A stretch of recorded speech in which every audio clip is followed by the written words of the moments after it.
In the early 80s, the U.S. dollar floated high against the Japanese yen and German Deutschmark, buoyed by the Reagan-era combination of tight money and a high budget deficit.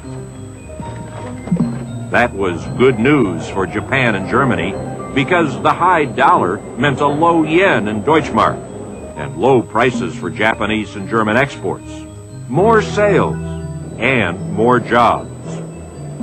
But the high dollar was bad news for the U.S.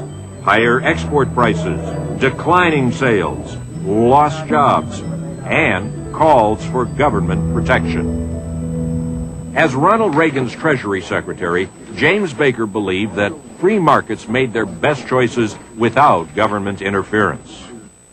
But as a practical politician, he knew what would happen if the government failed to act. The United States was facing a real prairie fire of protectionism.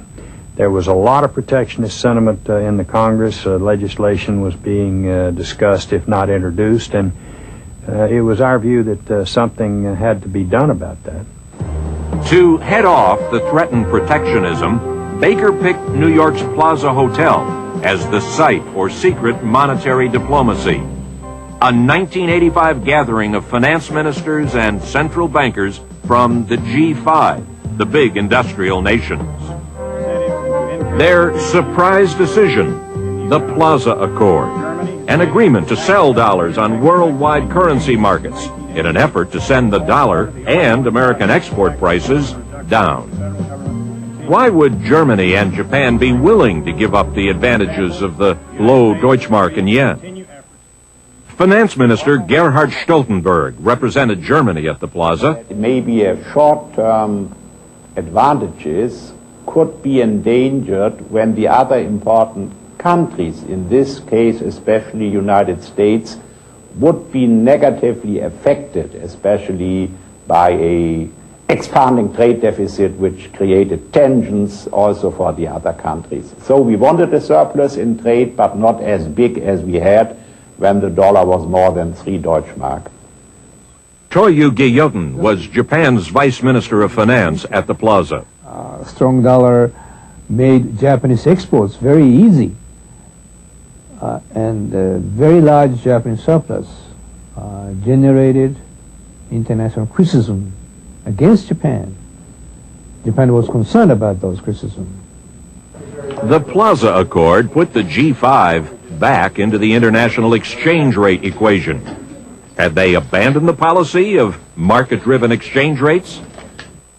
Well, it was essentially a policy change, even though at the time we probably disclaimed the idea that it was a big policy change. The dollar had been dropping, and now it dropped faster, down a record 4.29% the day after the Plaza, down almost 55% a year later against the yen.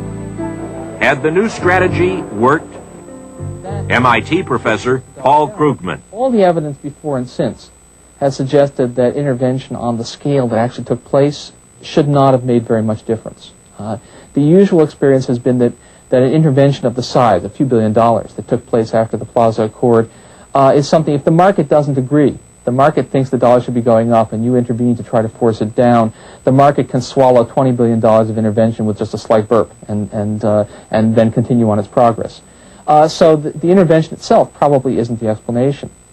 There's a second view, which some people call the slap-in-the-face theory, which was that the market was going crazy and the Plaza Accord, all these dignified finance ministers got together and said, the dollar is too high, it really should be going down, and the market started going, thanks, I needed that, and the dollar started to fall instead.